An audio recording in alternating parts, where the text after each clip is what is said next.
जय Jagannath. Learning for pride YouTube channel को आपण मानक पुनर्बार स्वागत। आज आम Odisha related top 300 Odisha GK series रो पार्ट 1 को कवर करने जाऊे।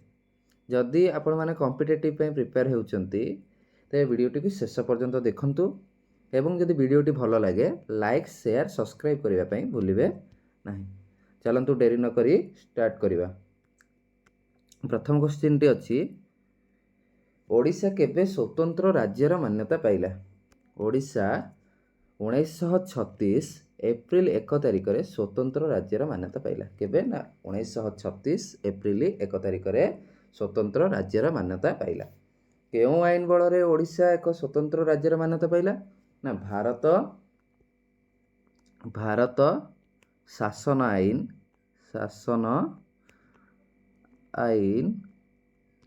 1935। क्यों आईन ना भारत शासन आईन 1935 अनुसार ओडिशा एक नूतन राज्यर स्वीकृति पाइला। तो भारत शासन आईन रो केउं धारा रे ओडिशा को एक स्वतंत्र राज्यर मान्यता प्रदान कराइतिला ना 299 धारा। केउं धारा 299 धारा रे ओडिशा को एक नूतन राज्यर स्वीकृति प्रदान करा जाइतिला। द्वितीय प्रश्न को जिबा। द्वितीय प्रश्नटी अछि ओडिशा केबे पराधीन हला। ओडिशा 1568 रे केबे 1568 रे पराधीन होइतिला।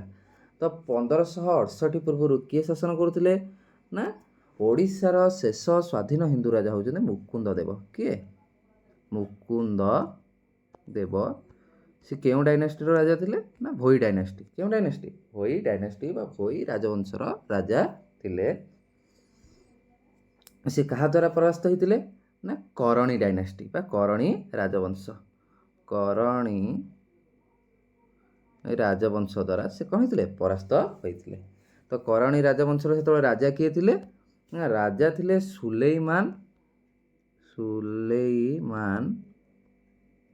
खान करणी।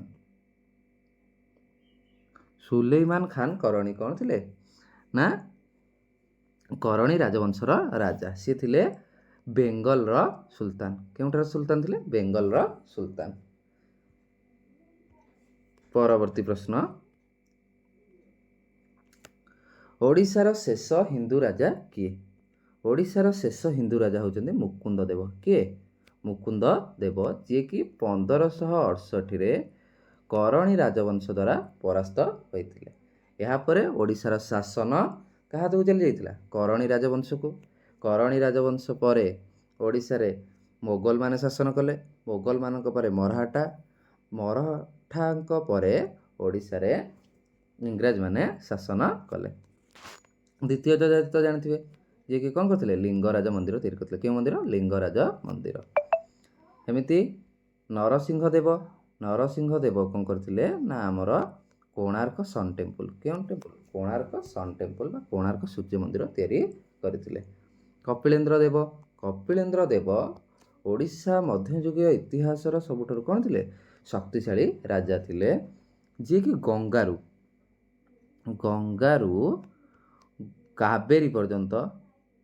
कावेरी पर्यंत ओडिशार सीमा को विस्तृत करि परिथिले। केउठु गंगारू कावेरी पर्यंत।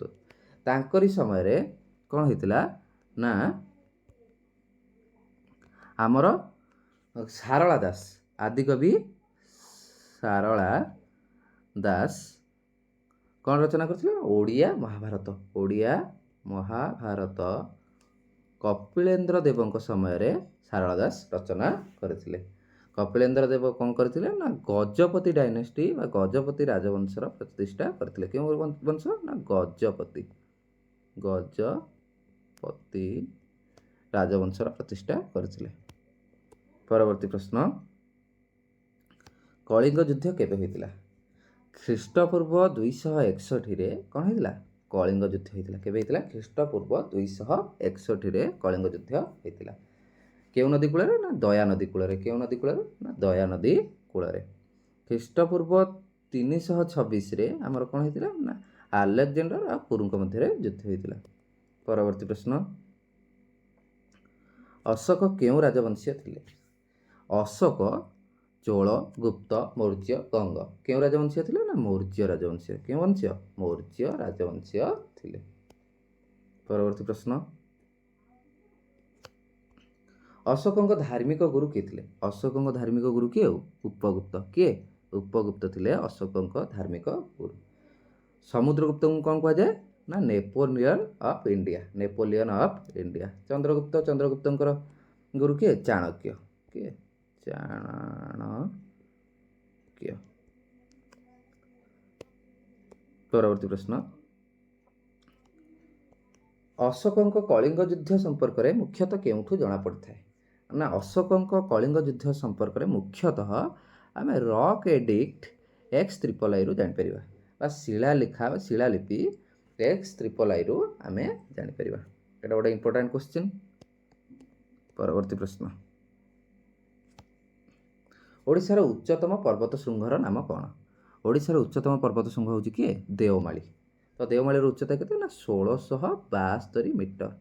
1672 ମିଟର ହେଉଛି ଦେଓମାଳିର ଉଚ୍ଚତା। ଦେଓମାଳି କେଉଁ ଜିଲ୍ଲାରେ ଅଛି? ନା କୋରାପୁଟ। କେଉଁ ଜିଲ୍ଲା?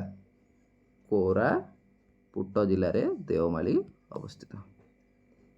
ପରବର୍ତ୍ତୀ ପ୍ରଶ୍ନ, ଓଡ଼ିଶାର ଉଚ୍ଚତମ ଜଳପ୍ରପାତର ନାମ କ'ଣ? ଓଡ଼ିଶାର ଉଚ୍ଚତମ ଜଳପ୍ରପାତର ନାମ ହେଉଛି ବରେହିପାଣି। କିଏ? ବରେହିପାଣି ହେଉଛି ଓଡ଼ିଶାର ଉଚ୍ଚତମ ଜଳପ୍ରପାତ। ଆର ହାଇଟ୍ କେତେ? ନା 399 ମିଟର। କେତେ ମିଟର? 399 ମିଟର। ଏଇଟା କେଉଁଠି ଅଛି? ନା ମୟୂରଭଞ୍ଜ ଜିଲ୍ଲାର ଆମର ଯେଉଁ ଶିମିଳିପାଳ ରହିଲା ଅଭୟାରଣ୍ୟ ବା ଜାତୀୟ ଉଦ୍ୟାନ, ଶିମିଳିପାଳ ଜାତୀୟ ଉଦ୍ୟାନରେ କ'ଣ ରହିଛି? ଆମର ବରେହିପାଣି ୱାଟରଫଲ୍ ରହିଛି। କେଉଁଟା ରହିଛି? ବରେହିପାଣି ୱାଟରଫଲ୍। ତାପରେ ପରବର୍ତ୍ତୀ ପ୍ରଶ୍ନ, ଓଡ଼ିଶାର ଭୂଭାଗର ପରିମାଣ କେତେ? ଓଡ଼ିଶାର ଭୂଭାଗର ପରିମାଣ ହେଉଛି 1,55,707 ବର୍ଗ କିମି। 1,55,707 ବର୍ଗ କିମି ହେଉଛି ଓଡ଼ିଶାର ଭୂଭାଗର ପରିମାଣ। ପରବର୍ତ୍ତୀ ପ୍ରଶ୍ନ, ଓଡ଼ିଶାର ଭୂଭାଗ ଭାରତର ଭୂଭାଗର କେତେ ଅଂଶ? ଓଡ଼ିଶାର ଭୂଭାଗ ଭାରତର ଭୂଭାଗର 4.87% ଅଟେ। କେତେ? 4.87%। ପରବର୍ତ୍ତୀ ପ୍ରଶ୍ନ, ଓଡ଼ିଶା ଭୂଭାଗ ଅନୁସାରେ ଭାରତର କେତେତମ ବୃହତ ରାଜ୍ୟ ଅଟେ? ଓଡ଼ିଶା ଭୂଭାଗ ଅନୁସାରେ ଭାରତର କେତେତମ ବୃହତ ରାଜ୍ୟ ଅଟେ? ନା 8ତମ। କେତେତମ? 8ତମ ବା 8ମ ବୃହତ ରାଜ୍ୟ ଅଟେ। ସେମିତି ଜନସଂଖ୍ୟା ଅନୁସାରେ 11ତମ ବୃହତ ରାଜ୍ୟ ଅଟେ। ଭୂଭାଗ ଅନୁସାରେ 8ତମ ବୃହତ ରାଜ୍ୟ ହେଲା ବେଳକୁ ଜନସଂଖ୍ୟା ଅନୁସାରେ କେତେତମ? 11ତମ ବୃହତ ରାଜ୍ୟ ଅଟେ।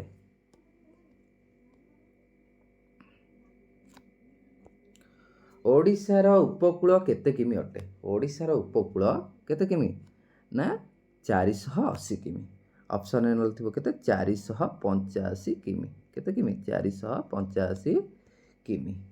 ତ ଓଡ଼ିଶାର ଉପକୂଳ କେତୋଟି ଜିଲ୍ଲାକୁ ନେଇ ଗଠିତ? ନା 6ଟି। କେତୋଟି ଜିଲ୍ଲା? 6ଟି। ସେ ଜିଲ୍ଲା ଗୁଡ଼ାକ କିଏ? ନା ବାଲେଶ୍ୱର,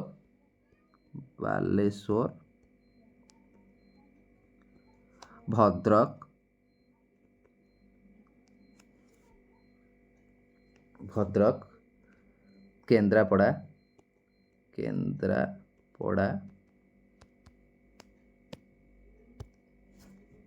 ଜଗତସିଂହପୁର,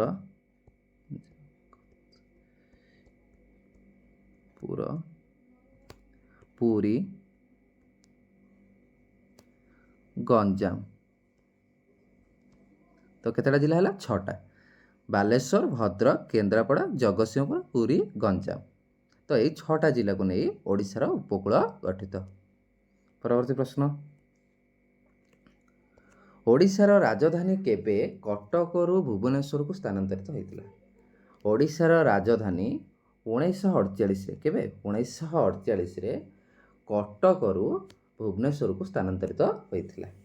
ତ ଏଇ ଯେଉଁ ଭୁବନେଶ୍ୱରଟି ଆମର ଗୋଟେ ଆଧୁନିକ ସହର କହିଲେ ବି ଡିଜାଇନ୍ କରିଥିଲେ? ନା ଆମର ଜର୍ମାନ ଆର୍କିଟେକ୍ଟ ଓଟୋ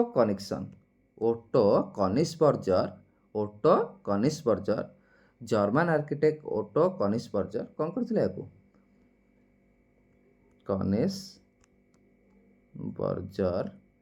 ଏହାକୁ କ'ଣ କରିଥିଲେ? ଡିଜାଇନ୍ କରିଥିଲେ। ପରବର୍ତ୍ତୀ ପ୍ରଶ୍ନ, ଓଡ଼ିଆ ଭାଷାକୁ କେବେ ସମ୍ବିଧାନର ଅଷ୍ଟମ ସୂଚୀରେ ସାମିଲ କରାଯାଇଥିଲା? ନା 1954 ମସିହାରେ। କେତେ ମସିହାରେ? 1954 ମସିହାରେ ଓଡ଼ିଆ ଭାଷାକୁ ସମ୍ବିଧାନର ଅଷ୍ଟମ ସୂଚୀରେ କ'ଣ କରାଯାଇଥିଲା? ସାମିଲ କରାଯାଇଥିଲା। ତାହା ଆକ୍ଚୁଆଲି କାର୍ଯ୍ୟକାରୀ କେବେ ହେଲା? ନା 1967ରେ। କେବେ? 1967ରେ। ପରବର୍ତ୍ତୀ ପ୍ରଶ୍ନ, କେବେ ଓଡ଼ିଶାରୁ ଓଡ଼ିଶା ହୋଇଥିଲା? ଆଗରୁ ସବୁ ସରକାରୀ ଅଫିସ କୋର୍ଟରେ କ'ଣ ଲେଖା ହେଉଥିଲା? ନା ଓଡ଼ିଶା ଲେଖା ହେଉଥିଲା। କ'ଣ ଲେଖା ହେଉଥିଲା? ଓଡ଼ିଶା। 2011 ପରଠାରୁ, କେବେଠାରୁ? 2011ରେ ଓଡ଼ିଶାରୁ କ'ଣ ହେଇଗଲା? ଓଡ଼ିଶା ହେଇଗଲା। କ'ଣ ହେଇଗଲା? ଓଡ଼ିଶା। ପରବର୍ତ୍ତୀ ପ୍ରଶ୍ନ, ବନ୍ଦେ ଉତ୍କଳ ଜନନୀକୁ କେବେ ରାଜ୍ୟ ସଙ୍ଗୀତର ମାନ୍ୟତା ପ୍ରଦାନ କରାଗଲା? ନା କେବେ? ନା 2020। ଏଇ ରିସେଣ୍ଟ 2020ରେ ବନ୍ଦେ ଉତ୍କଳ ଜନନୀକୁ ଓଡ଼ିଶାର ରାଜ୍ୟ ସଙ୍ଗୀତର ମାନ୍ୟତା ଦିଆଯାଇଛି। ଏଇଟା କିଏ ଲେଖିଛନ୍ତି? ନା କାନ୍ତ କବି ଲକ୍ଷ୍ମୀକାନ୍ତ ମହାପାତ୍ର। କାନ୍ତ କବି ଲକ୍ଷ୍ମୀକାନ୍ତ ମହାପାତ୍ର କ'ଣ ଲେଖିଛନ୍ତି? ନା ଆମର ବନ୍ଦେ ଉତ୍କଳ ଜନନୀ, ଯେଉଁଟାକି ଆମ ରାଜ୍ୟ ସଙ୍ଗୀତ। ଓଡ଼ିଶାର ବ୍ଲାକ୍ ପଗୋଡ଼ା ବୋଲି କାହାକୁ କୁହାଯାଏ? କାହାକୁ? କୋଣାର୍କକୁ। କୋଣାର୍କ ସୂର୍ଯ୍ୟ ମନ୍ଦିରକୁ ଓଡ଼ିଶାର ବ୍ଲାକ୍ ପାଗୋଡ଼ା ବୋଲି କୁହାଯାଏ। ପରବର୍ତ୍ତୀ ପ୍ରଶ୍ନ, ଓଡ଼ିଶାର ହ୍ୱାଇଟ୍ ପାଗୋଡ଼ା ବୋଲି କାହାକୁ କୁହାଯାଏ? ନା କାହାକୁ? ପୁରୀ ମନ୍ଦିର। ପୁରୀ ଶ୍ରୀମନ୍ଦିରକୁ ଓଡ଼ିଶାର ହ୍ୱାଇଟ୍ ପାଗୋଡ଼ା ବୋଲି କୁହାଯାଏ। ପରବର୍ତ୍ତୀ ପ୍ରଶ୍ନ, ଓଡ଼ିଶା ସ୍ୱତନ୍ତ୍ର ପ୍ରଦେଶ ହେବା ସମୟରେ ଓଡ଼ିଶାରେ କେତୋଟି ଜିଲ୍ଲା ଥିଲା? ନା କେତୋଟି? 6ଟି। ଓଡ଼ିଶା ସ୍ୱତନ୍ତ୍ର ପ୍ରଦେଶ ହେଲା ବେଳେ ଓଡ଼ିଶାରେ ମାତ୍ର 6ଟି ଜିଲ୍ଲା ଥିଲା। ମାତ୍ର ଓଡ଼ିଶା ସ୍ୱାଧୀନତା ହେବା ସମୟରେ ଓଡ଼ିଶାରେ କେତୋଟି ଜିଲ୍ଲା ଥିଲା? 13ଟି। କେତୋଟି? 13ଟି। ଓଡ଼ିଶା ସ୍ୱତନ୍ତ୍ର ପ୍ରଦେଶ ହେଲା କେବେ? 1936 ଏପ୍ରିଲ 1। ତ ସେତେବେଳେ ଓଡ଼ିଶାରେ 6ଟି ଜିଲ୍ଲା ଥିଲା। ଓଡ଼ିଶା ସ୍ୱାଧୀନତା ପାଇଲା ବେଳକୁ 13ଟି ଜିଲ୍ଲା ଥିଲା। ଏବଂ 1993 ମସିହା, କେତେ ମସିହା ମନେ ରଖିବେ? 1993 ମସିହାରେ ଜିଲ୍ଲା ପୁନର୍ଗଠନ ଦ୍ୱାରା ଓଡ଼ିଶାର ଜିଲ୍ଲା ସଂଖ୍ୟା 30କୁ ବୃଦ୍ଧି ପାଇଥିଲା। କେତେକୁ? 30କୁ। ସେ ସମୟରେ ଶାସକ କିଏ ଥିଲେ? ବିଜୁ ବାବୁ। କିଏ ଥିଲେ? ବିଜୁ ବାବୁ।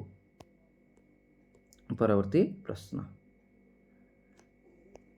କେବେ ଓଡ଼ିଶାର ଜିଲ୍ଲା ସଂଖ୍ୟା 30କୁ ବୃଦ୍ଧି ପାଇଲା? ଏଇଟା କହିଛି କେବେ? ନା 1993 ମସିହାରେ। 1993 ମସିହାରେ ଓଡ଼ିଶାର ଜିଲ୍ଲା ସଂଖ୍ୟା 30କୁ ବୃଦ୍ଧି ପାଇଥିଲା।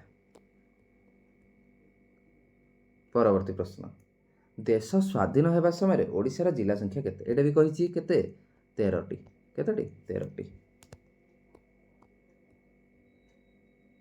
ଓଡ଼ିଶାର ପ୍ରଥମ ପ୍ରଧାନମନ୍ତ୍ରୀ କିଏ? ଓଡ଼ିଶାର ପ୍ରଥମ ପ୍ରଧାନମନ୍ତ୍ରୀ ହେଉଛନ୍ତି କିଏ? ହରେକୃଷ୍ଣ ମହତାବ ହେଉଛନ୍ତି ପ୍ରଥମ ମୁଖ୍ୟମନ୍ତ୍ରୀ। ହରେକୃଷ୍ଣ ମହତାବ ହେଉଛନ୍ତି ଓଡ଼ିଶାର ପ୍ରଥମ ମୁଖ୍ୟମନ୍ତ୍ରୀ। କିନ୍ତୁ କୃଷ୍ଣଚନ୍ଦ୍ର ଗଜପତି ହେଉଛନ୍ତି ଓଡ଼ିଶାର ପ୍ରଥମ ପ୍ରଧାନମନ୍ତ୍ରୀ। ଯଦି ପଚରାଯାଏ ଓଡ଼ିଶାର ପ୍ରଥମ ପ୍ରଧାନମନ୍ତ୍ରୀ କିଏ? କୃଷ୍ଣଚନ୍ଦ୍ର ଗଜପତି। ଓଡ଼ିଶାର ପ୍ରଥମ ମୁଖ୍ୟମନ୍ତ୍ରୀ କିଏ? ହରେକୃଷ୍ଣ ମହତାବ। ପ୍ରଥମ ମହିଳା ମୁଖ୍ୟମନ୍ତ୍ରୀ କିଏ? ନା ନନ୍ଦିନୀ ଶତପଥୀ। ଓଡ଼ିଶାର ପ୍ରଥମ ମହିଳା ମୁଖ୍ୟମନ୍ତ୍ରୀ ହେଉଛି କିଏ? ହେଉଛନ୍ତି କିଏ? ନା ନନ୍ଦିନୀ ଶତପଥୀ। ଆଉ ସବୁଠାରୁ ଦୀର୍ଘ ସମୟ ଧରି କିଏ ମୁଖ୍ୟମନ୍ତ୍ରୀ ଭାବେ କାର୍ଯ୍ୟ କରିଛନ୍ତି? ସେ ହେଉଛନ୍ତି ନବୀନ ପଟ୍ଟନାୟକ, ଯିଏକି ଓଡ଼ିଶାର ପୂର୍ବତନ ମୁଖ୍ୟମନ୍ତ୍ରୀ। ପରବର୍ତ୍ତୀ ପ୍ରଶ୍ନ, ଓଡ଼ିଶାର ପ୍ରଥମ ଗଭର୍ଣ୍ଣର କିଏ? ଓଡ଼ିଶାର ପ୍ରଥମ ଗଭର୍ଣ୍ଣର, ଓଡ଼ିଶା ଯେତେବେଳେ କି ସ୍ୱତନ୍ତ୍ର ପ୍ରଦେଶରେ ପରିଣତ ହେଲା, ତାର ପ୍ରଥମ ଗଭର୍ଣ୍ଣର ଥିଲେ କିଏ? ସାର୍ ଜନ୍ ଅଷ୍ଟିନ ହବାର୍ଡ। କିଏ? ସାର୍ ଜନ୍ ଅଷ୍ଟିନ ହବାର୍ଡ। ତାପରେ ଯିବା ପରବର୍ତ୍ତୀ ପ୍ରଶ୍ନକୁ, ସ୍ୱାଧୀନତା ପରବର୍ତ୍ତୀ ଓଡ଼ିଶାର ପ୍ରଥମ ଗଭର୍ଣ୍ଣର କିଏ? ନା କୈଳାସନାଥ କାଟଜୁ। କିଏ? କୈଳାସନାଥ କାଟଜୁ ହେଉଛନ୍ତି ସ୍ୱାଧୀନତା ପରବର୍ତ୍ତୀ ଓଡ଼ିଶାର ପ୍ରଥମ ଗଭର୍ଣ୍ଣର। ତ ପ୍ରଥମ ଗଭର୍ଣ୍ଣର କିଏ ଥିଲେ? Sir John Austin Hubbard. ଆଉ ସ୍ୱାଧୀନତା ପରବର୍ତ୍ତୀ କିଏ ପ୍ରଥମ ଥିଲେ? କୈଳାସନାଥ କାଟଜୁ। ସ୍ୱାଧୀନତା ଠିକ୍ ପୂର୍ବରୁ କିଏ ଥିଲେ? ନା ଚାନ୍ଦୁଲାଲ ମାଧବଲାଲ ତ୍ରିବେଦୀ। କିଏ? ଚାନ୍ଦୁଲାଲ ମାଧବଲାଲ ତ୍ରିବେଦୀ। ପରବର୍ତ୍ତୀ ପ୍ରଶ୍ନ, ଲିଙ୍ଗରାଜ ମନ୍ଦିର କିଏ ତିଆରି କରିଥିଲେ? ଲିଙ୍ଗରାଜ ମନ୍ଦିର କିଏ ତିଆରି କରିଥିଲେ? ନା ଯଯାତି କେଶରୀ 2 ବା ଯଯାତି କେଶରୀ 2 ବା ଦ୍ୱିତୀୟ କ'ଣ କରିଥିଲେ? ଆମର ଲିଙ୍ଗରାଜ ମନ୍ଦିର ତିଆରି କରିଥିଲେ। ଲିଙ୍ଗରାଜ ମନ୍ଦିର କିଏ ଶେଷ କରିଥିଲେ? ନା ତାଙ୍କ ପୁତ୍ର ଉଦ୍ୟତ କେଶରୀ। କିଏ? ଉଦ୍ୟତ କେଶରୀ ଲିଙ୍ଗରାଜ ମନ୍ଦିର ଶେଷ କରିଥିଲେ। ଯଦି ଅପସନରେ ଉଦ୍ୟତ କେଶରୀ ନାହିଁ, ତାହେଲେ ଯଦି ଲଲାଟେଣ୍ଡୁ କେଶରୀ ଥିବ, ତାହେଲେ ଲଲାଟେଣ୍ଡୁ କେଶରୀରେ ଠିକ୍ ମାରିବେ। ପରବର୍ତ୍ତୀ ପ୍ରଶ୍ନ, ଇଂରେଜମାନେ କେବେ ସମ୍ପୂର୍ଣ୍ଣ ରୂପେ ଓଡ଼ିଶା ଅଧିକାର କଲେ?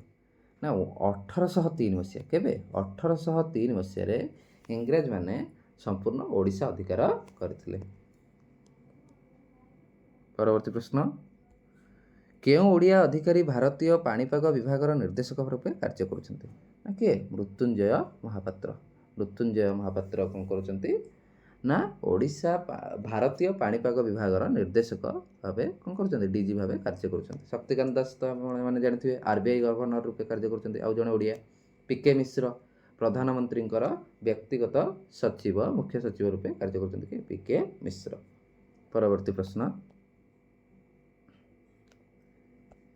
ପ୍ରଥମ ଓଡ଼ିଆ ଭାରତର ରାଷ୍ଟ୍ରପତି କିଏ? ପ୍ରଥମ ଓଡ଼ିଆ ଭାରତୀୟ ରାଷ୍ଟ୍ରପତି ହେଉଛନ୍ତି କିଏ? VV ଗିରି। କିଏ? VV ଗିରି। VV ଗିରିଙ୍କ ପରେ ଆଉ ଦ୍ୱିତୀୟ ଓଡ଼ିଆ କିଏ? ନା ଦ୍ରୌପଦୀ ମୁର୍ମୁ। କିଏ? ଦ୍ରୌପଦୀ ମୁର୍ମୁ।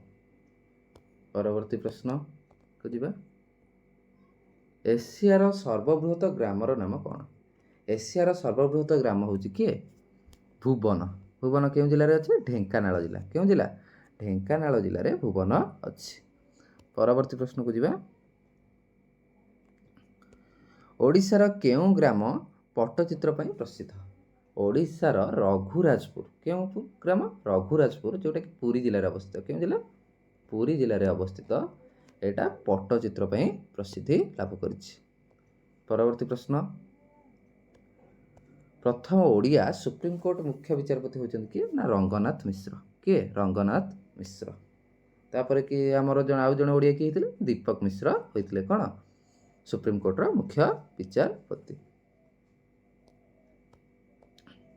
ପରବର୍ତ୍ତୀ ପ୍ରଶ୍ନ, କେନ୍ଦ୍ରୀୟ ଧାନ ଗବେଷଣା କେନ୍ଦ୍ର ଓଡ଼ିଶାର କେଉଁ ଜିଲ୍ଲାରେ ଅଛି? କେନ୍ଦ୍ରୀୟ ଧାନ ଗବେଷଣା କେନ୍ଦ୍ର ଓଡ଼ିଶାର କଟକ ଜିଲ୍ଲାରେ ଅଛି। କେଉଁ ଜିଲ୍ଲା? କଟକ ଜିଲ୍ଲାରେ। ଜନସଂଖ୍ୟା ଅନୁସାରେ ଓଡ଼ିଶାର ବୃହତ୍ତମ ଜିଲ୍ଲା କିଏ? ଜନସଂଖ୍ୟା ଅନୁସାରେ ବଡ଼ ଜିଲ୍ଲା ହେଉଛି କିଏ? ଗଞ୍ଜାମ। ସବୁଠାରୁ ବଡ଼ ଜିଲ୍ଲା କିଏ? ଗଞ୍ଜାମ। ଭୂଭାଗ ଅନୁସାରେ ସବୁଠାରୁ ବଡ଼ କିଏ? ମୟୂରଭଞ୍ଜ। ସବୁଠାରୁ ଛୋଟ କିଏ? ନା ଜଗତସିଂହପୁର। ଭୂଭାଗ ଅନୁସାରେ ସବୁଠାରୁ ଛୋଟ ହେଉଛି ଜଗତସିଂହପୁର, ବଡ଼ ହେଉଛି ମୟୂରଭଞ୍ଜ। ଜନସଂଖ୍ୟା ଅନୁସାରେ ସବୁଠାରୁ ବଡ଼ ଗଞ୍ଜାମ, ସବୁଠାରୁ ଛୋଟ ହେଉଛି ଦେବଗଡ଼। ଦେବଗଡ଼ରେ ଓଡ଼ିଶାର ସବୁ ଜିଲ୍ଲାଠାରୁ କମ୍ ଲୋକ ବାସ କରନ୍ତି। ପରବର୍ତ୍ତୀ ପ୍ରଶ୍ନ, ଓଡ଼ିଶାର ଦ୍ୱିତୀୟ ବୃହତ ଜିଲ୍ଲା କିଏ? ଓଡ଼ିଶାର ଦ୍ୱିତୀୟ ବୃହତ ଜିଲ୍ଲା ହେଉଛି କିଏ? ସୁନ୍ଦରଗଡ଼। ସୁନ୍ଦରଗଡ଼ ହେଉଛି ଓଡ଼ିଶାର ଦ୍ୱିତୀୟ ବୃହତ ଜିଲ୍ଲା। ତ ସବୁଠାରୁ ବଡ଼ ଜିଲ୍ଲା ହେଉଛି କିଏ? ମୟୂରଭଞ୍ଜ। କିଏ? ମୟୂରଭଞ୍ଜ। ସବୁଠାରୁ ଛୋଟ ଜିଲ୍ଲା କିଏ? ଜଗତସିଂହପୁର। କିଏ? ଜଗତସିଂହପୁର। ପରବର୍ତ୍ତୀ ପ୍ରଶ୍ନ, ଅନୁସୂଚିତ ଜାତି ବା ST କମ୍ୟୁନିଟିର ଲୋକ ସଂଖ୍ୟା ଅନୁସାରେ ଓଡ଼ିଶାର ସ୍ଥାନ ଭାରତରେ କେତେ? ନା ତୃତୀୟ। ଓଡ଼ିଶାର ସ୍ଥାନ କେତେ? ତୃତୀୟ। ଏକ ନମ୍ବରରେ କିଏ ଅଛି? ମଧ୍ୟପ୍ରଦେଶ। କିଏ? ମଧ୍ୟପ୍ରଦେଶରେ ସବୁଠାରୁ ଅଧିକ ST କମ୍ୟୁନିଟିର ଲୋକ ରହୁଛନ୍ତି। ଦ୍ୱିତୀୟରେ ମହାରାଷ୍ଟ୍ର। ତୃତୀୟରେ ଆମର ରହିଲା କିଏ? ଓଡ଼ିଶା। ଓଡ଼ିଶାରେ ତୃତୀୟ ସ୍ଥାନରେ ଅଧିକାର କରିଛି। କେଉଁଥିରେ? ନା ଅନୁସୂଚିତ ଜନଜାତି ଲୋକ ସଂଖ୍ୟା ଅନୁସାରେ। ସବୁଠାରୁ ଅଧିକ ଯଦି ପ୍ରତିଶତ ST କମ୍ୟୁନିଟି କେଉଁଠି ଥାଏ? ନା ମୋର୍ ଦେନ୍ 95% କେଉଁଠି? ମିଜୋରାମରେ। ମିଜୋରାମ ଆଉ ଲାକ୍ଷାଦ୍ୱୀପ। କେଉଁଠି? ମିଜୋରାମ ଆଉ ଲାକ୍ଷାଦ୍ୱୀପରେ କ'ଣ ଅଛନ୍ତି? ନା ସବୁଠାରୁ ଅଧିକ ପ୍ରତିଶତ ST କମ୍ୟୁନିଟିର ଲୋକ ଅଛନ୍ତି। ପରବର୍ତ୍ତୀ ପ୍ରଶ୍ନ, ଓଡ଼ିଶାର କେଉଁ ଜିଲ୍ଲାକୁ ଓଡ଼ିଶାର ହୃଦୟ ବୋଲି କୁହାଯାଏ? କେଉଁ ଜିଲ୍ଲାକୁ? ଅନୁଗୁଳ। ଅନୁଗୁଳକୁ ଓଡ଼ିଶାର ହୃଦୟ ବୋଲି କୁହାଯାଏ। ପରବର୍ତ୍ତୀ ପ୍ରଶ୍ନ, ଅର୍କକ୍ଷେତ୍ର ବୋଲି କାହାକୁ କୁହାଯାଏ? ଅର୍କକ୍ଷେତ୍ର କିଏ? କୋଣାର୍କ। କୋଣାର୍କକୁ ଅର୍କକ୍ଷେତ୍ର କୁହାଯାଏ। ପୁରୀକୁ ଆମର କ'ଣ କୁହାଯାଏ? ପୁରୀକୁ ଆମର ଶ୍ରୀକ୍ଷେତ୍ର, ଶଙ୍ଖକ୍ଷେତ୍ର ବୋଲି କୁହାଯାଏ। ଲିଙ୍ଗରାଜ ମନ୍ଦିରକୁ କ'ଣ କୁହାଯାଏ? ଲିଙ୍ଗରାଜ ମନ୍ଦିରକୁ ଆମର କ'ଣ କୁହାଯାଏ? ଏକାମ୍ର କ୍ଷେତ୍ର। କ'ଣ କୁହାଯାଏ? ଏକାମ୍ର କ୍ଷେତ୍ର। ଲିଙ୍ଗରାଜ ମନ୍ଦିରକୁ ଏକାମ୍ର କ୍ଷେତ୍ର ବୋଲି କୁହାଯାଏ। ଯାଜପୁର ଆମର ବିରଜା କ୍ଷେତ୍ର। ପରବର୍ତ୍ତୀ ପ୍ରଶ୍ନ, ଲିଙ୍ଗରାଜ ମନ୍ଦିରର ଉଚ୍ଚତା କେତେ? ଲିଙ୍ଗରାଜ ମନ୍ଦିରର ଉଚ୍ଚତା ହେଉଛି 55 ମିଟର, ଯାହାକି 180 ଫୁଟ। କେତେ? 180 ଫିଟ ହେଉଛି ତା'ର ଉଚ୍ଚତା। ପରବର୍ତ୍ତୀ ପ୍ରଶ୍ନ, ଏତିକିରେ ଆଜିର